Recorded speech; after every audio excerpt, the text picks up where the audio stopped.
अगर वो इतिहास है ऐसा कहकर पढ़ाते हो, ये भी इतिहास है, ये भी पढ़ाओ।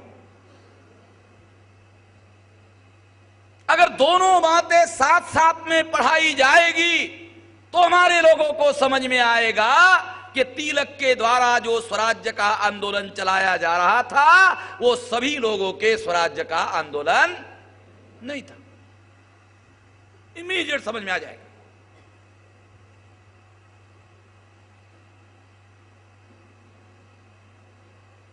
ज्यादा समझाने की जरूरत नहीं रहेगी, ये बात हमारे लोगों को समझ में आएगी।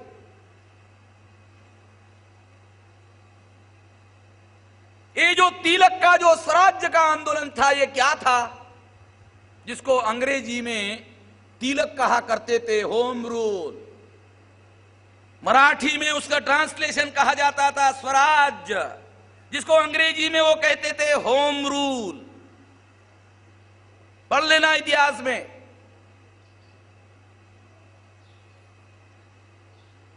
ये जो होम रूल था, ये क्या था? इस पर भाषण किया तिलक ने यवतमाल में। यवतमाल के बाद अकोला में भाषण किया।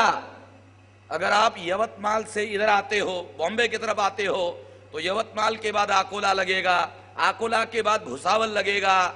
यवतमाल में भाषण किया, अकोला में भाषण किया, फिर भुसावल में भाषण किया। तीनों जगह भाषण किया और उस भाषण में उन्होंने क्या कहा? यानी स्वराज्य के बारे में आप लोगों को, होम रूल के बारे में आप लोगों को जानकारी नहीं है कि तिलक के स्वराज्य का क्या अर्थ है। चलो तिलक की ही भाषा में, तिलक की ही जबान में बताया जाए, तिलक क्या कहते हैं स्वराज्य का अर्थ। वो कहते हैं, क्या कहते हैं? स्वराज्य का यह अर्थ नहीं है कि अंग्रेजों को भारत से भगाया जाए। क्या कहते हैं? स्वराज्य का यह अर्थ नहीं है कि अंग्रेजों को भारत से भगाया जाए। तो फिर स्वराज्य का क्या अर्थ है? वही बताते। क्या अर्थ है? तो उन्होंने बताया कि प्राचीन काल में राजा राज्य शकट, यानी राज्य का प्रशासन चलाते थे, तो लर्न ब्राह्मणों को लेकर प्रशासन चलाते थे।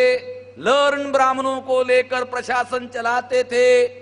अगर अंग्रेज लर्न ब्राह्मणों को लेकर प्रशासन चलाना चाहते हैं तो अंग्रेजों को भारत छोड़कर जाने की जरूरत नहीं है। अंग्रेज भारत में ही रह सकते हैं। अंग्रेजों का राजा हमारा भी राजा होगा, अंग्रेजों का सम्राट हमारा भी सम्राट होगा। अंग्रेजों को भारत छोड़कर जाने की जरूरत नहीं है। यह है बाल गंगाधर तिलक का स्वराज्य। इट मीन्स, इसका मतलब समझते हो? इसका मतलब है जिसको आपको स्वराज्य कहा जाता है, जिसको सुनकर आपकी छाती भर जाती है, ऐसा हो जाता है आपको थोड़ा बहुत। उसका मीनिंग क्या है समझते हो? उसका मीनिंग है कि अंग्रेज अगर ब्राह्मणों को राजकाज की व्यवस्था में शामिल करते हैं तो अंग्रेजों को भारत छोड़कर जाने की जरूरत नहीं है। ये उसका मीनिंग है। अगर ये मीनिंग है, स्वराज्य का ये मीनिंग है, तो इसमें आप लोगों का क्या है? इस स्वराज्य में आप लोगों का क्या है? आप लोगों की छाती भर जाती है। क्या है आप लोगों का? ब्राह्मणों को हिस्सेदारी देने की बात कर रहा है इन द नेम ऑफ स्वराज्य। ब्राह्मणों के तरफ से सौदेबाजी कर रहा है और ब्राह्मणों को अधिकार मिलना चाहिए स्वराज्य में, यह कह रहा है। इसका नाम स्वराज्य दे रहा है।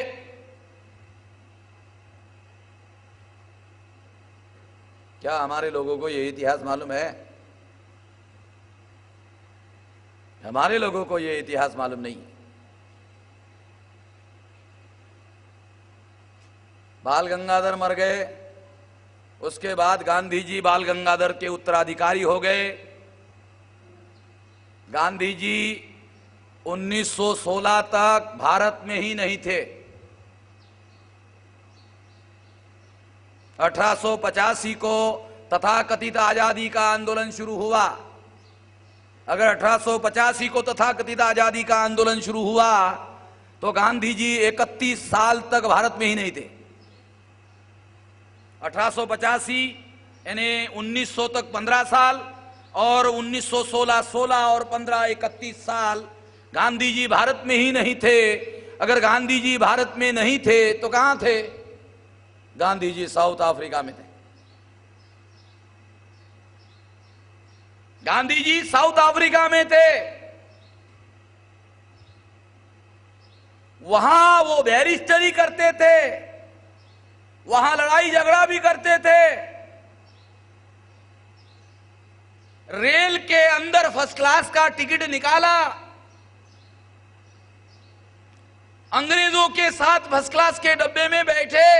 अंग्रेजों ने देखा, गांधी जी को जब देखा कि भारतीय आदमी फर्स्ट क्लास का टिकट निकालकर फर्स्ट क्लास के डिब्बे में बैठा हुआ है, उसको सामान समेत अंग्रेजों ने उठाया, रेलवे स्टेशन पर उठाकर पटक दिया। गांधी जी ऐसे टिलटिले थे। टिलटिले समझते हो? टिलटिले नहीं समझते हो? गांधी जी जब बैरिस्टरी करने के लिए साउथ अफ्रीका के कोर्ट में पहली बार आर्गुमेंट खड़ा करने के लिए खड़े हो गए तो आर्गुमेंट करते करते वो इतने टिलटिले थे कि आर्गुमेंट करते करते चक्कर आ गया और गिर गए।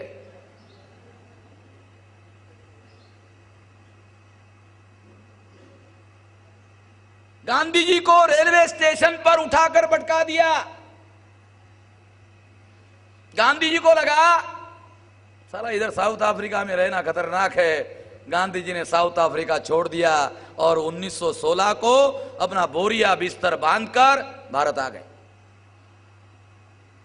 जब वो साउथ अफ्रीका में थे उन्होंने अंग्रेजों को करस्पॉन्डेंस किया। वो करस्पॉन्डेंस अवेलेबल है। एक पत्र उपलब्ध हुआ जिसमें गांधी जी ने लिखा, क्या लिखा? लिखा कि हम लोग, यानी गांधी जी ने लिखा, हम लोग और आप एक ही आर्यन स्टॉक के लोग हो। अगर एक ही आर्यन स्टॉक के लोग हो तो इसका मतलब गांधी जी मानते हैं आप भी विदेशी हो, हम भी विदेशी है। गांधी जी ने खुद लेटर लिखा, उसमें ये लिखा। वो करस्पॉन्डेंस अवेलेबल है। मैं आपको आजादी के बारे में बता रहा हूं और प्रजासत्ताक वाला मामला आगे है। पहले ये समझा रहा हूं आप लोगों को। ये अगर समझ में आ जाए, प्रजासत्ताक जल्दी समझ में आ जाएगा। हिस्ट्री मालूम हो जाए पीछे की तो आपको प्रजासत्ताक मालूम हो जाएगा। बहुत जल्दी समझ में आ जाएगा प्रजासत्ताक। कहा कि तुम और हम एक ही आर्यन स्टॉक के लोग हैं। अगर एक ही आर्यन स्टॉक के लोग हैं तो तुम हमारे साथ इस तरह से व्यवहार क्यों करते हो? एक ही स्टॉक के लोग, कुछ लोग दूसरे के ऊपर राज करें, ये बराबर नहीं है, ये उचित नहीं है। गांधी जी ने ऐसा पत्र अंग्रेजों को लिखा। वो पत्र अवेलेबल है, पढ़ लेना।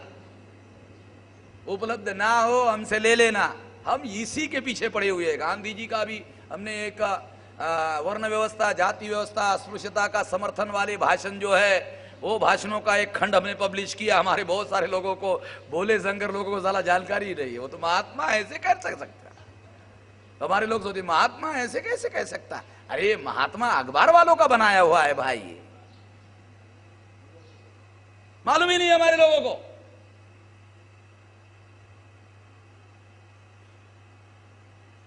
इसलिए साथियों, जब गांधी जी भारत में आए और तिलक के बाद गांधी जी कांग्रेस के उत्तराधिकारी बने,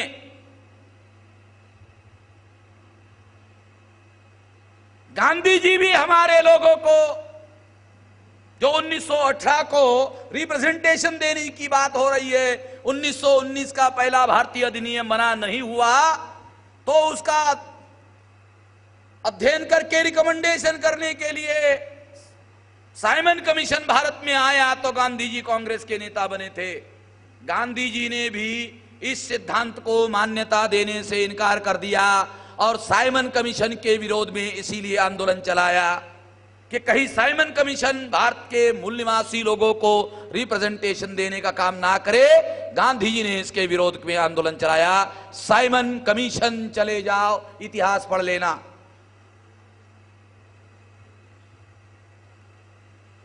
राउंड टेबल कॉन्फ्रेंस में जब बाबा साहब अम्बेडकर गए, दूसरे लोग गए, गांधी ने कहा मेरे अलावा दूसरे जितने लोग यहां आए हुए हैं वो भारत के सच्चे प्रतिनिधि नहीं हैं, मैं अकेला ही सच्चा प्रतिनिधि हूं, बाकी लोग नहीं हैं। ये ऑन रिकॉर्ड की बात बोल रहा हूं मैं। बाद में गांधी जी ने कहा, खासतौर पर अनुसूचित जाति के रेफरेंस में कहा, बहुत सारे हमारे लोगों को जानकारी नहीं है कि अगर अनुसूचित जाति के लोग मुसलमान हो जाते हैं मेरा ऑब्जेक्शन नहीं है, अगर वो क्रिश्चियन बन जाते हैं, धर्म परिवर्तन करते हैं तो मेरा कोई ऑब्जेक्शन नहीं है, मगर हिंदू रहते हुए मैं अनुसूचित जाति के लोगों को अलग से किसी किस्म का कोई अधिकार बहाल करने के लिए तैयार नहीं हूं। क्या आप यकीन कर सकते हो कि गांधी जी ने ऐसा कहा होगा? एक दस्तावेज है, एक डॉक्यूमेंट है, और ये डॉक्यूमेंट कौन आदमी पढ़कर आया वहां? हमने महाराष्ट्र सरकार का रिप्रेजेंटेटिव हरिभाऊ नरके, हमने सोचा था महाराष्ट्र का रिप्रेजेंटेटिव, चलो इसको ले जाते हैं, उसको लेके गए। वो वहां आर्काइव्स में जो डॉक्यूमेंट रखे हुए हैं, वो आर्काइव्स के डॉक्यूमेंट पढ़ करके उन्होंने मुझे बताया, पूना के कार्यक्रम में बताया, ऐसा वहां लिखा हुआ है। अधिकृत हो गया, सरकारी आदमी ने कह दिया कि ऐसा ऐसा लिखा हुआ है। गांधी जी ने ऐसा कहा था।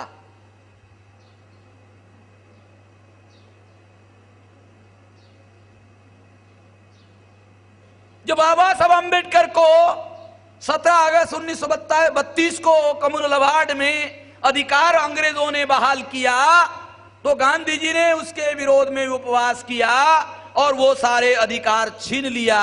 अगर गांधी जी के द्वारा सभी लोगों के आजादी का आंदोलन चलाया जा रहा था तो बाबा साहब अम्बेडकर ने जो अधिकार अंग्रेजों से लड़ झगड़ कर हासिल किया था तो उसके विरोध में उपवास करने का क्या कारण